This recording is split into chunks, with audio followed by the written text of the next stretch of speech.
Buenos días, bendiciones. Muchas gracias por estar una vez más en nuestra clase que corresponde hoy, al curso de Ciencias Sociales. El día de hoy vamos a trabajar al respecto de algunos acontecimientos importantes que surgieron a lo largo de 1900, ¿verdad? Lo que ocupa todo este siglo. Sin embargo, voy a recordarles un poquito lo que vivimos también o lo que trabajamos la semana pasada. Recuerdan que trabajamos los principales aportes que recibimos a lo largo del siglo XX, ¿verdad? Porque ahora estamos ya en el siglo XXI. Sin embargo, ahorita vamos a ver aspectos netamente de los años 1930 y 1960. No vamos a hablar de aportes porque ya los vimos en la semana pasada, pero sí vamos a hablar de algunos aspectos importantes que tuvieron trascendencia, que tuvieron impacto en América a lo largo de este tiempo. Así que yo acá le enmarqué algunos aspectos trascendentales. Uno, que es que la economía mundial sufrió una crisis profunda debido al exceso en la producción y el bajo consumo. ¿Qué quiere decir esto, verdad? Tras los siglos o el siglo XX, ¿verdad? Entre los años 1900 a 1930 surgieron varios cambios y sobre todo hablamos netamente de la revolución industrial. La revolución industrial generó un cambio, ¿verdad?, en la producción. ¿A qué se refiere esto? A que dejamos de hacer uso de la mano de obra o de la mano humana y empezamos a hacer uso de la máquina o de las máquinas. En este caso, pues obviamente empezamos a ver cómo las máquinas generaban muchísimo más producto en poco tiempo, ¿verdad? Les mencionaba yo a sus compañeros y les decía justamente el hecho de que yo, por ejemplo, voy a hacer una prenda de vestir, a mí no me va a llevar el mismo tiempo realizar la prenda que lo que le lleva a una máquina, porque trabaja en cuestión de segundos. Si un ser humano logra hacer alrededor de 15 o 20 prendas al día, una máquina esas 15 o 20 prendas las puede sacar en 10 minutos. O sea, imagínense, o sea, es demasiado rápido. Sin embargo, a pesar de que todo esto empezó a generar muchísima más producción, el problema radicaba en que había mucho producto, pero habían pocos consumidores, es decir, pocas personas que lo adquirían y lo compraban. Entonces las empresas se vieron en la necesidad de reducir a la cantidad de sus empleados también, porque solo manejaban las máquinas, pero ya no tanto, ¿verdad? Entonces empezó a generarse el desempleo y por ende un problema económico. Dos, muchos terratenientes banqueros, industriales y comerciantes se declararon en quiebra.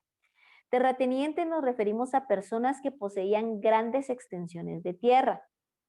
Banqueros obviamente que se dedicaban o eran dueños de los bancos, industriales, personas que tenían industrias o comercios, ¿verdad? Pero debido a la crisis que había, se declararon en quiebra. ¿Qué quiere decir en quiebra? O sea, ya no podían mantener su empresa, perdieron todos sus recursos e incluso es posible que ya no hayan podido pagarle a ninguno de sus empleados. Luego tenemos que también en esta época se presentó también un crecimiento de los movimientos socialistas y los sindicatos. ¿A qué nos referimos con movimientos socialistas? Grupos de personas que conformaban a la sociedad que estaban en desacuerdo ante lo que estaba pasando a su alrededor. Posiblemente la discriminación, las horas de exceso, ¿verdad? Que se trabajaban o las horas laborales, ¿verdad? Que eran muchas y que no permitían en algún momento el estar o tener un tiempo de descanso. Y en el caso de los sindicatos, ¿verdad? Fueron grupos de personas seleccionadas en un trabajo. Les hacía yo un ejemplo, ¿verdad? En relación a que hagamos de cuenta que todos nosotros somos trabajadores de campero, pero armamos nuestro sindicato. ¿Quién es el sindicato? Representantes de nosotros, los empleados, ante el patrono, pero ¿quiénes son nuestros representantes? Los mismos empleados. Yo voy a elegir a Pablo, a Pedro y a María, por ejemplo. Ellos son mis representantes en el sindicato y todos los demás trabajadores estamos de acuerdo. Y ellos estaban velando para que nuestros derechos de trabajadores se cumplieran y se respetaran. Entonces, esos sindicatos surgieron justamente para velar, ¿verdad? Para que los trabajadores fueran tratados con dignidad, para que se les pagara lo justo, para que trabajaran las horas justas y no más.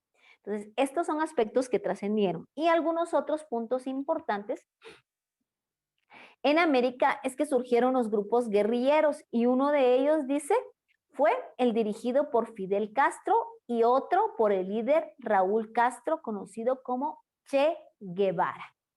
En este caso, los grupos guerrilleros eran conformados por las mismas personas de la población que estaba en desacuerdo, como quienes, ¿verdad? Campesinos, estudiantes, ¿verdad? O incluso, ¿verdad? En algún momento podían ser grupos ya de personas que representaban a los maestros, por ejemplo, ¿verdad? Y entonces estas guerrillas se crearon también para evitar el despotismo, el autoritarismo que existía en los diferentes gobiernos. Recuérdense que esto lo hemos hablado también, ¿verdad? Como los diferentes presidentes establecieron, ¿verdad? El hecho de que nadie podía hacer nada a menos que ellos lo establecieran, ¿verdad? Y si no estaban de acuerdo, pues de todas maneras igual debían cumplirlo.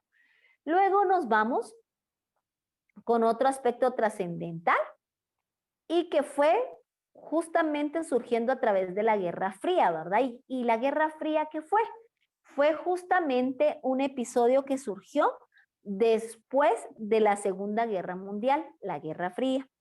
Dice que la Guerra Fría se vivió en Centroamérica a través del apoyo político y económico de Estados Unidos a gobiernos militares. Se llamó Guerra Fría porque existió un enfrentamiento, ¿verdad?, entre las potencias mundiales que querían obtener poder y mayor, sobre todo, poder económico, ¿verdad? Sin embargo, dice que se le llamó Guerra Fría porque a pesar de que vivían compitiendo todo el tiempo, nunca, ¿verdad? Nunca se llegaron a enfrentar. Otro aspecto importante que vemos que influenció fue que Guatemala, durante este periodo de la Guerra Fría y como surgieron estos líderes, ellos influenciaron a Guatemala para generar uno de los conflictos más problemáticos, ¿verdad? O más grandes de la historia, como lo fue el conflicto armado interno en Guatemala. Y Guatemala, dice, vivió el conflicto armado más largo de la región, porque inició el 13 de noviembre de 1960 y se extendió hasta 1996.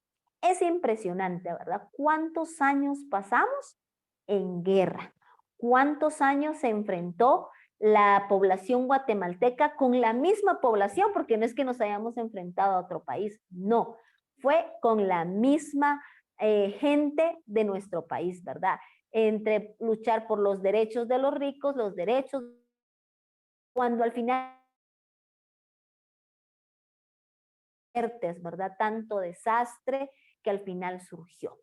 Vamos en este momento a verificar un video que me gustaría mucho que usted pudiera observar porque nos habla al respecto de la Guerra Fría para que usted pueda entenderlo de mejor manera. Los dejo con el video. La Guerra Fría fue un conflicto que dividió al mundo y enfrentó dos modelos diferentes, el capitalismo y el comunismo. Mira. Profesora, ¿qué significa Guerra Fría? Es el nombre que recibió el período que siguió a la Segunda Guerra Mundial y que se extendió hasta 1989. Estados Unidos por un lado y la Unión de Repúblicas Socialistas Soviéticas por el otro quedaron como las dos superpotencias mundiales de aquel entonces. Pero las diferencias que había entre ellas parecían irreconciliables e hicieron temer un enfrentamiento de proporciones inimaginables. El mundo se hizo bipolar. En realidad no se trató de un conflicto armado, sino de una competencia por lograr el predominio mundial. ¿Y cuáles fueron esas diferencias? Desde el punto de vista ideológico, se enfrentaron dos modelos antagónicos, el capitalismo y el comunismo, cada uno con propuestas sociales, políticas y económicas muy distintas. Además, políticamente, las dos superpotencias buscaron incrementar su influencia sobre terceros países, sobre todo entre los menos desarrollados. El surgimiento de la OTAN y del Pacto de Varsovia es clave en este periodo porque los conflictos conflictos entre estas alianzas militares hicieron peligrar la paz mundial en varias oportunidades. ¿Esta era una nueva guerra? Sí, se habla de la Tercera Guerra Mundial, pero casualmente esa guerra nunca se produjo y por eso el periodo se llama Guerra Fría. Fue un tiempo cargado de tensiones y conflictos y en el que las dos superpotencias probaban sus nuevos armamentos a través de guerras que promovían en otros países.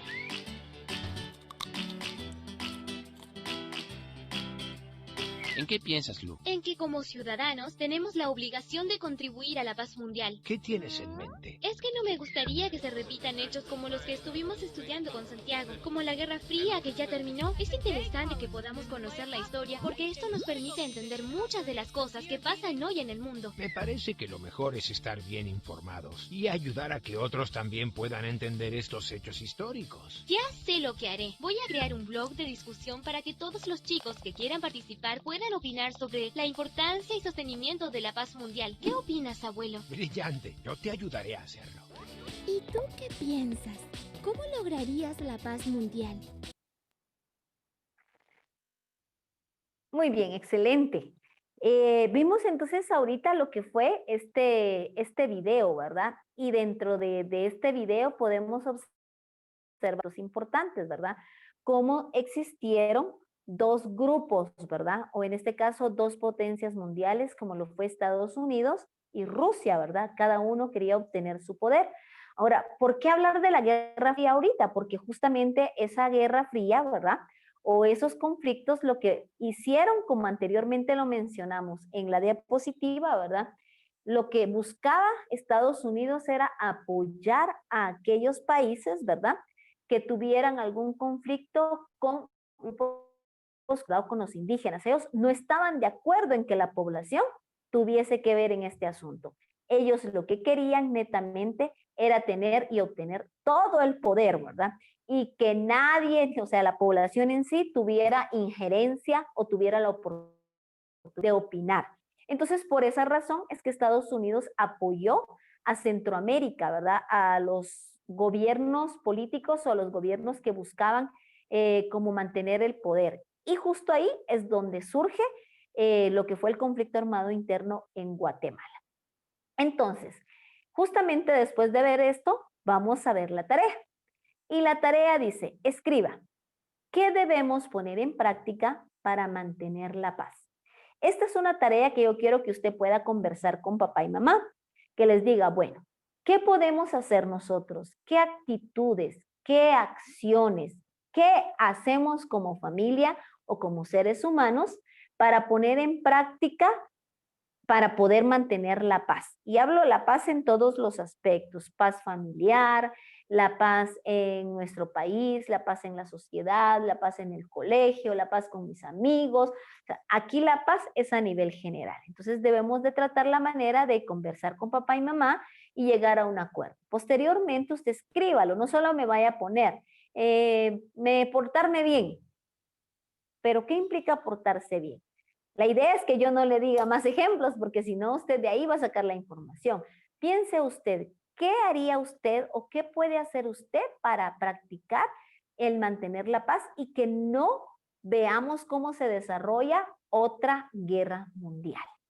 Bueno, eso es entonces básicamente nuestra clase del día de hoy. Deseo que Dios les bendiga y que usted pueda poner en práctica esas actitudes o acciones para mantener la paz mundial. Bendiciones.